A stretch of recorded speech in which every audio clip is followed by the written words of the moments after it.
Right now at 4, new video has emerged following a deadly shooting in Clayton. Surveillance images show an armed man on the street minutes before the city's first homicide in nearly 2 decades. Thanks for being here at 4. I'm Kay Quinn. Brent Solomon is on assignment. 41-year-old Joshua Harris was killed in the Monday morning shooting near Wydown and Glenridge Drive. 5 on your side's Justina Coronel is live in Clayton now. What are police saying about a possible suspect, Justina?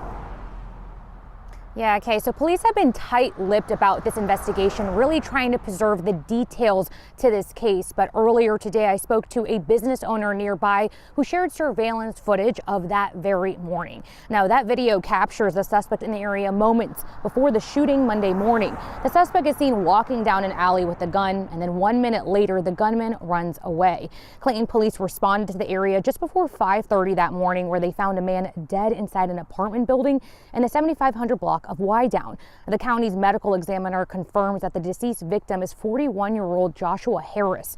Now, just 300 feet from the shooting is a strip of restaurants and businesses. One business owner tells me he added his 7th restaurant here because of the vibrant row in the Moorlands neighborhood. Wydown is probably the prettiest strip, one of the best culinary corners in all of St. Louis.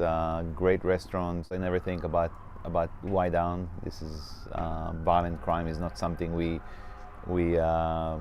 face here or think we would have faced here.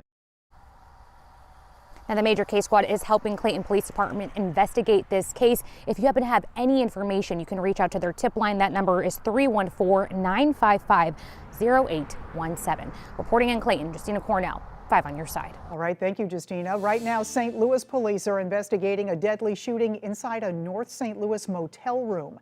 It happened just after 7 last night at the Carousel Motel on North Kings Highway. Officers say the victim was shot in the chest. He was taken to the hospital where he died. At this time, police don't have any information on a suspect. Police say an argument led to a shooting outside the Enterprise Center in downtown St. Louis. Shots were fired at 14th and Clark late yesterday afternoon, just hours before the Blues game. Police say a person with a gun approached the victim. Both men got into a struggle. The gun went off, grazing the victim in the head. He is expected to recover. The suspect was taken into custody. Right now, Overland police are looking for the person who broke into at least one car parked outside an Overland gym. It all happened around 11:30 last night at the Planet Fitness on Page Avenue. A customer tells us they took 2 backpacks and a laptop from his car. He says he intentionally parked close to the building to avoid becoming a target, but it wasn't enough.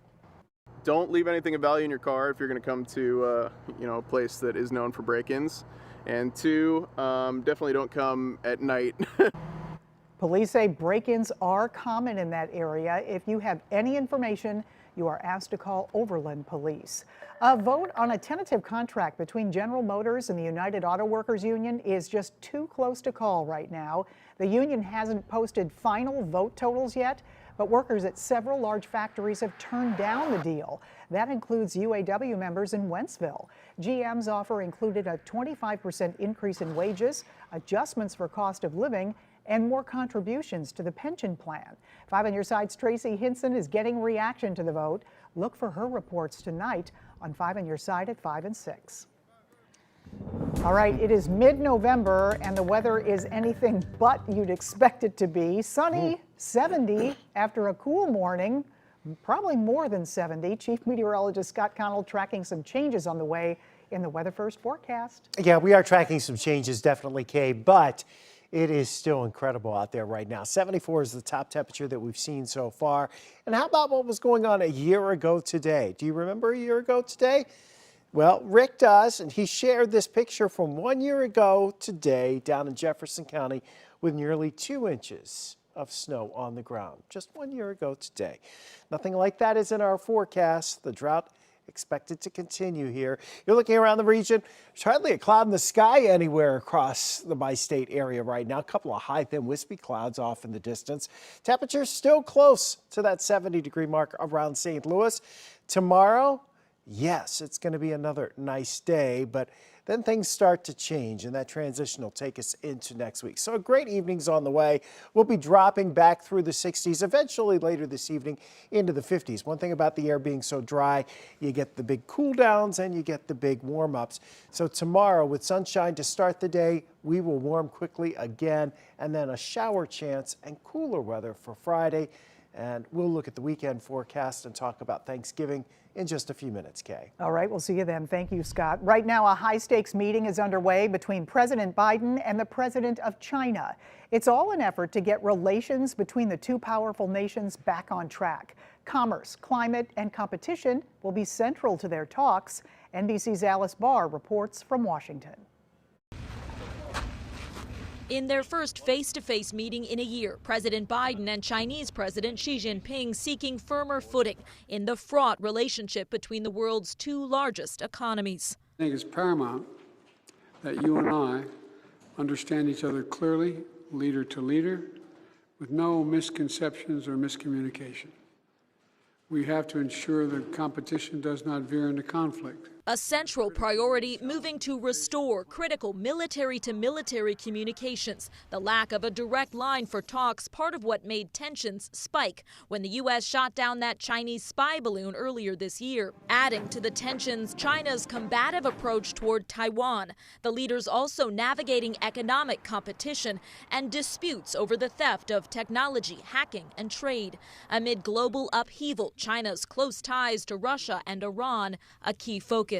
For Biden, the priority will be China not supporting Iran's efforts at encouraging Hamas, and then also in Ukraine, trying to get the North Koreans to stop providing ammunition to the Russians for the war in Ukraine. While expectations are low for any major breakthroughs, there are hopes for new cooperation on the opioid crisis. President Biden is hoping for a partnership to curb the deadly flow of fentanyl from China through Mexico and into the U.S. High stakes as the world watches a critical relationship.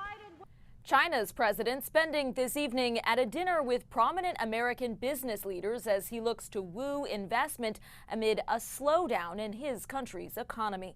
In Washington, Alice Barr, NBC News.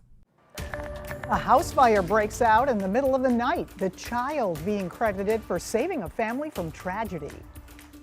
It's called a theme park on the highway. Now a second Buc-ee's could be coming to the Show Me State. Music meant to inspire. Rennie Knott introduces us to a local singer urging young people to be their real selves.